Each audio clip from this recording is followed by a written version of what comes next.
We'll start on the special town meeting warrant. I will remind you, on the 21st, there is an election for our Board of Selectmen, School Committee, Library, and Town Clerk.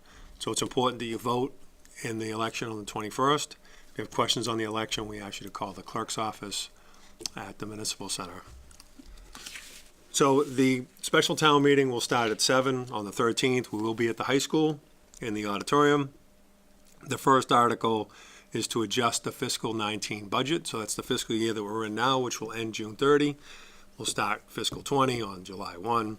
But any adjustments we will make, there are a few adjustments. We're not going to go into those details now, but Finance Committee, just for a process, Finance Committee reviews all the proposals to make adjustments. We look to internal operating appropriated money first before we look to outside sources. And that's how we make any of the budget adjustments for fiscal 19. If you have particular questions, you can call us, but we're going to run through a list and have a presentation at town meeting on those adjustments before you vote. I don't know if you want to add. I would say people who are craving the detail right now, Finance Committee did meet on Wednesday evening to review all of these transfers. If you have questions, you can reach out to Finance Committee members. You can reach out to us, and I believe they're recorded, so you should also be able to watch the playback of the Finance Committee meeting if you want to get that detail immediately. The biggest item for the transfer is going to be health insurance. We have over 500 employees. Mm-hmm. Usually about 27% take advantage of health insurance. We've had a lot of people come onto the plan, which we did not budget for in the beginning of the fiscal year last May.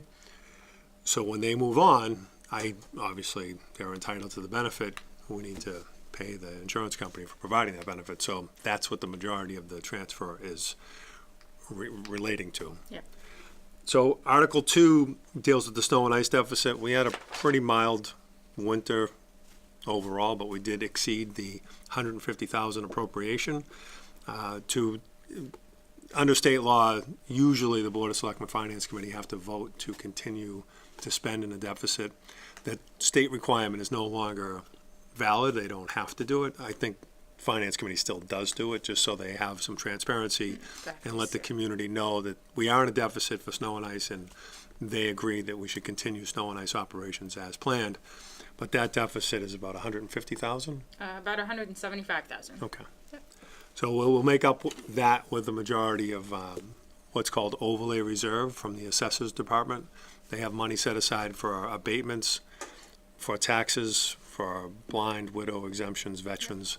And so whatever we don't use that money for exemptions becomes available, and that's what we'll use to offset the snow and ice account. You want to elaborate on that? The Board of Assessors did vote Thursday morning, to release funds from overlay to cover the FY19 snow and ice budget. Okay. So we'll move on to Article 3 to authorize prior fiscal year bills. So this takes a 9/10 majority. Right now, we do not have any, correct? Correct. So more of a placeholder or housekeeping item. We don't have any prior year bills at this point, so we should be in good shape.